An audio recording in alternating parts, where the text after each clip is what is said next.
बांग्लादेश में हिंदुओं के खिलाफ हिंसा थमने का नाम नहीं ले रही है।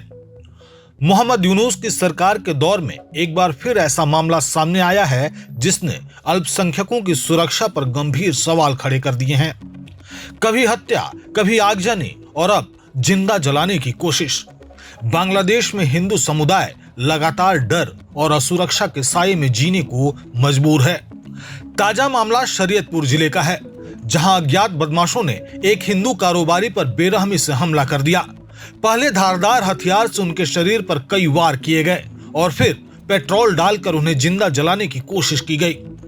आग के लपटों से घिरे शख्स ने किसी तरह अपनी जान बचाने के लिए सड़क किनारे तालाब में छलांग लगा दी। पीड़ित की पहचान 50 वर्षीय खोकोन चंद्र दास के रूप में हुई है। खोकोन चंद्र दास एक साधारण हिंदू व्यवसायी हैं और इलाके में दवा की दुकान चलाते हैं। बुधवार रात वह अपनी दुकान बंद कर वापस लौट रहे थे, तभी केयूरभंगा बाजार के पास उन पर हमला कर दिया गया। हमले के बाद उनकी हालत गंभीर हो गई और उन्हें पहले स्थानीय अस्पताल ले जाया गया, फिर बेहतर इलाज के लिए ढाका रेफर किया गया। फिलहाल वह जिंदगी और मौत के बीच संघर्ष कर रहे हैं। इस हमले के बाद खोकोन दास की पत्नी सीमा दास का दर्द छलक पड़ा।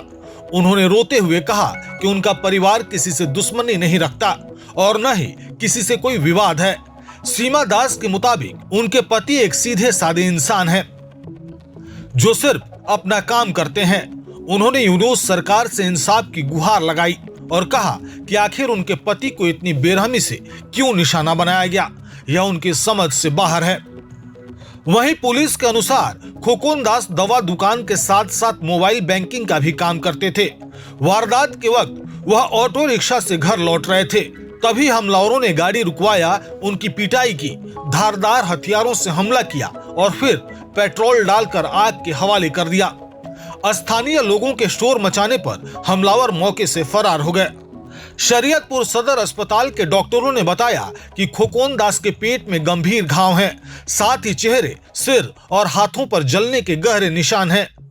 पुलिस ने इस मामले में रब्बी और सुहाग नाम के 2 लोगों को नामजद किया है और उनकी गिरफ्तारी के प्रयास जारी हैं।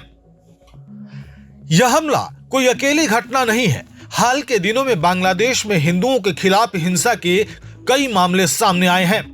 18 दिसंबर को मेमन सिंह में दीपू चंद्र दास नामक युवक की भीड़ ने पीट कर हत्या कर दी और शव को आग लगा दिया।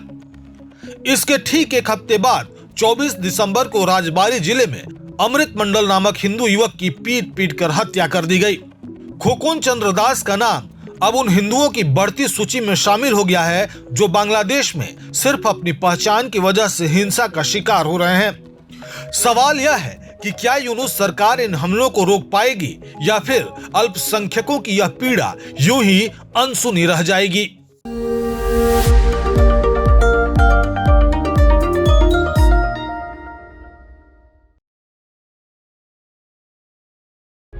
प्रभातखबर.com, विश्वास वही, रफ्तार नहीं।